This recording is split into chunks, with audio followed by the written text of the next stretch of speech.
Hi hello नमस्कार, कशा आहात सगळे? मजेत आहात ना? तर नवीन दिवसाची नवीन सुरुवात. आता तिरुपतीला जाऊन आलेलो आणि आमची तिकीट होती चेन्नई एक्सप्रेसची 3rd टायरची. तर आज आपण जाणून घेऊया चेन्नई एक्सप्रेसचे 3rd टायर AC कोचमध्ये काय काय फॅसिलिटी आणि सुविधा आहेत. तर चला, एक कॅबिनमध्ये ना टोटल 8 सीट असतात. लोअर, स्लीपर, अप्पर आणि साईडला लोअर आणि अप्पर असे 3rd टायर कोचला सीट्स आहेत. तर प्रत्येक कॅबिनमध्ये ना मिरर दिलेले आहेत. हे बघा, हे समोरच्या साईडला दिसते ना, मिरर दिलेले आहेत, आरसा आहे आणि चार्जर पॉईंट. हे दोन्ही साईडला चार्जर पॉईंट आहेत. हे बघा, जसे सीट आहेत ना तसे चार्जर पॉईंट डोक्याजवळ आहे. अशा प्रकारे मोठे विंडो दिलेले आहेत, ज्याला त्यांनी कर्टन पडदे लावलेले आहेत. साईड टेबल दिलेला आहे, ज्यावर आपण जेवणाचे डबे ठेवून जेवण करू शकतो. आणि जर तुमचे सामान जास्त असेल तर लोअर सीट आहे ना, त्याच्या खाली ठेवून आपण लॉक करून घेऊ शकतो, म्हणजे साखळी किंवा लॉक करू शकतो. सीटच्या साईडला वॉटर बॉटल होल्डर लावलेले आहेत. आणि हे बघा, ट्रेन जेव्हा प्रवास चालू होतो ना, त्यावेळी त्यांचा एक माणूस येतो, 2 चादरी देतो, उशी, नॅपकिन असं प्रोव्हाइड केले जातं. हे रेल्वेकडूनच असतं. कंबल तर ऑलरेडी असतात, पण 2 चादरी एक्स्ट्रा का देतात? एक खाली अंतरायला आणि एक कंबलच्या आतमध्ये घेण्यासाठी एक एक्स्ट्रा, असे 2 चादरी एका माणसाला देतात, उशी देतात.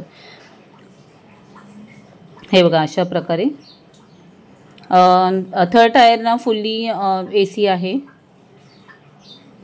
म्हणजे बेस्ट आहे, मला तर खूप छान वाटलं. फॅमिली ट्रिपसाठी तर अतिउत्तम.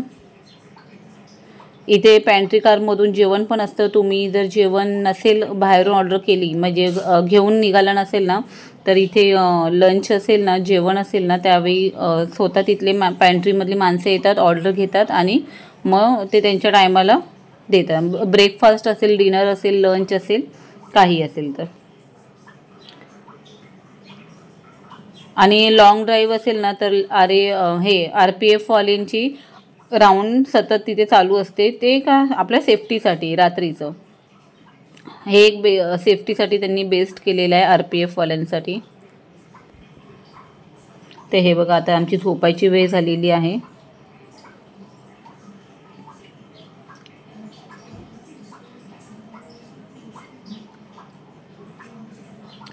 तर मला सांगा, कोणी कोणी 3rd AC कोचमधून ट्रॅव्हल केलेलं आहे, कमेंट्समध्ये नक्की सांगा. आम्हाला तरी हा ट्रॅव्हल एक्सपिरियन्स खूप छान आलेला. मुलांना बाजूला घेऊन आम्ही झोपून घेतलेलं. मी अन्वीला बाजूला घेतलेलं आणि अर्णवला अमोलने घेतलेलं. ते इथे असं ना पॉईंट होता लाईटीचं. हे बघा, अशा स्वतःच्या डोक्याजवळच आहे. म्हणजे काय काम करायचं असेल, रीडिंग करायचं असेल ना, तर असंच प्लग पण दिलेला आहे त्यांनी, होल्डर दिलेला आहे, म्हणजे लाईट चालू करून आपण बघू शकतो, रीडिंग वगैरे करू शकतो असं. तर चला, आमच्या घरातले सगळे झोपलेले आहेत. तर ही व्हिडिओ कशी वाटली हे कमेंट्समध्ये नक्की सांगा. व्हिडिओ आवडली असेल तर व्हिडिओला लाईक करा, शेअर करा, सबस्क्राईब करा आणि बेल आयकॉनवर क्लिक करा. Bye, take care, good night, sweet dream.